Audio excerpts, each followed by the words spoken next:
दोस्तों नमस्कार। भारत उदय चैनल पर आपका स्वागत है। मैंने पिछली वीडियो जो बनाई थी तो उसमें काफ़ी सीटों के बारे में बताया था, कहाँ से कौन जीत सकता है चुनाव। लेकिन कल चुनाव हो चुका है। चुनाव के बाद आज काफ़ी एग्जिट पोल मैंने देखे। वो एग्जिट पोल देख के ऐसा लगता है कि जैसे एग्जिट पोल है कि उसमें कोई समानता नहीं है आपस में। ऐसे ऐसे भी हैं कि 75 भी दिखा रहे हैं, कोई 70 दिखा रहे हैं कांग्रेस की सीट, कोई 65 दिखा रहा है, कोई 60+ दिखा रहा है, कोई ना कोई 50-55 दिखा रहा है, कोई 55-60 दिखा रहा है। मतलब कोई एक आसपास ऐसा नहीं है कि कोई एक आसपास जो चल रहे हो।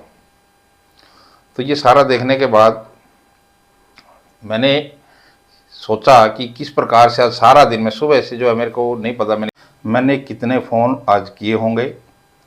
सुबह से मेरे पास फ़ोन भी आ रहे हैं बहुत, और मैं भी जगह जगह की जानकारी लेने की कोशिश कर रहा हूँ।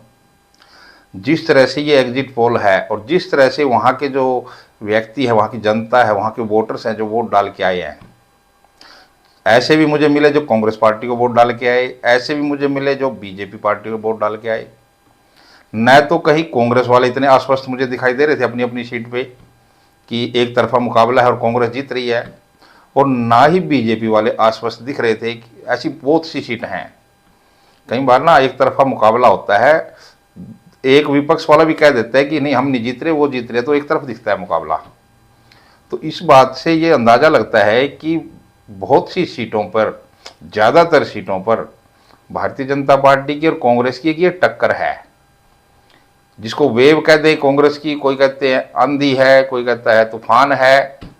तो मुझे नहीं लग रहा कि कोई आंधी है या तूफान है, ऐसा कुछ लग नहीं रहा था। हाँ, कुछ ना कुछ कारणों से 10 साल की एंटी इनकम्बेंसी लगाओ बीजेपी की, वो एक अलग बात है। लेकिन ऐसा नहीं है कि किसी प्रकार की कोई कांग्रेस पार्टी को पसंद करने वाली जनता कहीं से आई थी, ऐसा नहीं था।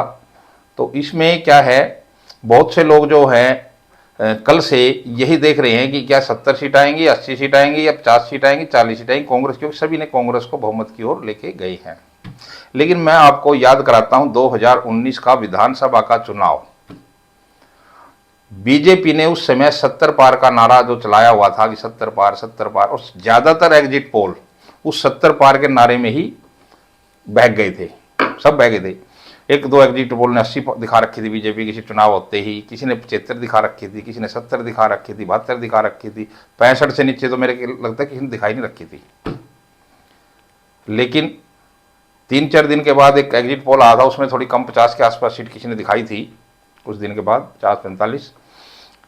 लेकिन इसमें क्या है कि कल जो जैसे ही चुनाव हुआ, सारे जिस तरह से एक बना हुआ था कि बीजेपी के खिलाफ माहौल बना हुआ था, तो उसको देखकर मुझे लगता है कि एग्जिट पोल जो है एक तरफे जो है कांग्रेस की तरफ वो दे रहे हैं बिना किसी पूर्ण जानकारी के, क्योंकि ऐसा लग नहीं रहा आंधी और तूफान वाली बात। और मैं तो हैरान हुआ कि आज मैं कुछ लोगों से तो ऐसे मिला जो कांग्रेस को वोट दे के आए, और आज ही वो कह रहे हैं कि हमने कांग्रेस को वोट दे के गलती कर ली। देखो, आज ही मिले हैं मुझे ऐसे लोग कि कांग्रेस को वोट दी, लेकिन अगर कांग्रेस सरकार आ गई तो अच्छा नहीं होगा, तो फिर वोट क्यों दी? वही बोले जी पड़ोस में रूस में कई कारण थे, ऐसे वोट दी गई। तो 5 साल के बाद कोई बात करे तो समझ में आता है, आज ही ऐसी ऐसी बातें होनी शुरू होगी, हैरानी की बात है। क्योंकि वो उनको ऐसा लग रहा है कि शायद कांग्रेस की सरकार आ रही है। लेकिन 2019 में जिस समय 70, 80, 75 सीटें बीजेपी की दिखाई जा रही थी, जब एक्चुअल में जो सीटें आई तो 40 सीटें आई थी, और भारतीय जनता पार्टी की सरकार जो है किसी दूसरे के सहारे से बनी थी। उस चुनाव में कांग्रेस पार्टी चुनाव ही ऐसा लगता था कि जैसे चुनाव ही नहीं लड़ रही है, उसके बावजूद भी उसकी 32 सीट आई थी कांग्रेस की।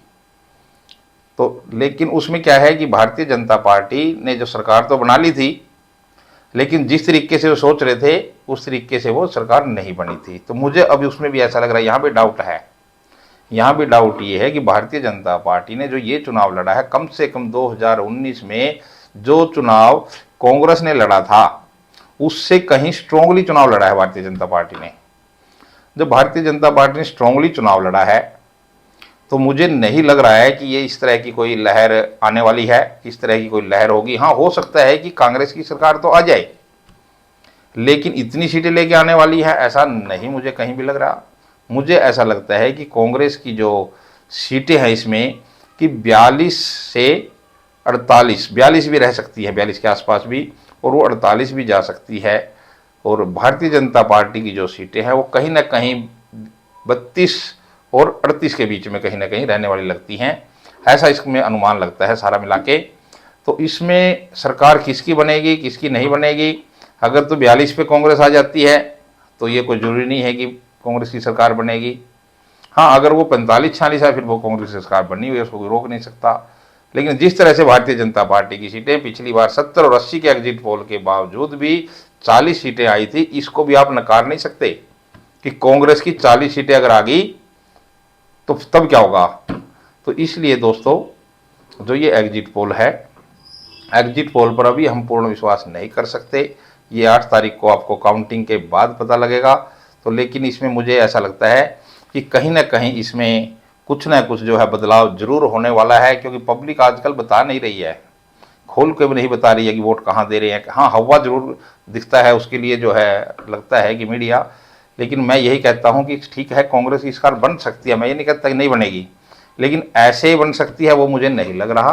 दोस्तों, योगेंद्र यादव को मैंने कोई देखा था किसी चैनल पे, वो कह रहे थे कि ये कांग्रेस की आंधी है, तूफान है, सुनामी है हरियाणा में।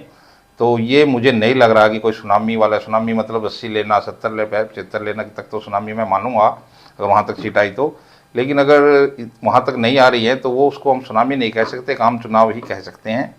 और फिर भी मैं एक बात कहूँगा कि कल का जो चुनाव था उसमें कोई मुझे ऐसा दिखाई नहीं दिया कि जो भारतीय जनता पार्टी की बजाय कांग्रेस को जो वोट देने जा रहा था, नहीं, ओनली वो जो है भारतीय जनता पार्टी को हराने के लिए विपक्ष में जो कैंडिडेट हारने वाला है, जीतने वाला है, उसको वोट वो दे रहा था। ऐसा नहीं है कि वो कांग्रेस को पसंद कर रहे थे, नहीं। तो थोड़ी बहुत जो भारतीय जनता पार्टी की नाकामी कह लीजिए या 10 साल की जो है एंटी इनकम्बेंसी कह लीजिए, तो उस वजह से ऐसा सब था। तो कल जो है जो चुनाव में सारा कुछ जो होने के बावजूद ये 8 तारीख को जो इसके नतीजे होंगे वो मुझे लग रहा है कि इसके कहीं ना कहीं विपरीत हो सकते हैं। हर बार हो भी रहा है कि अभी जो है चुनाव हुए थे जो 2024 में एमपी के, तो एग्जिट पोल कहीं से कहीं जा रहे थे। 2019 में यही हमारे हरियाणा में हुए थे, वो भी कहीं से कहीं जा रहे थे। तो मुझे पूर्ण विश्वास है कि 8 तारीख के जो चुनाव आने वाले हैं वो जो ये एग्जिट पोल आप देख रहे हैं इनसे कुछ अलग होने वाला है। तो दोस्तों, इतना ही। आप 8 तारीख को इंतज़ार कीजिए और फिर मिलेंगे 8 तारीख को कि मैं जो आपको कह रहा हूँ ये ठीक है या गलत हुआ है। तो मुझे पूर्ण विश्वास है ऐसा ही होगा। तो धन्यवाद। तो आप देखते रहिए भारत उदय कि मैं जो आपको जो जानकारी दूंगा अपनी तरफ से पूरी तरह से सटीक जानकारी दूंगा। धन्यवाद।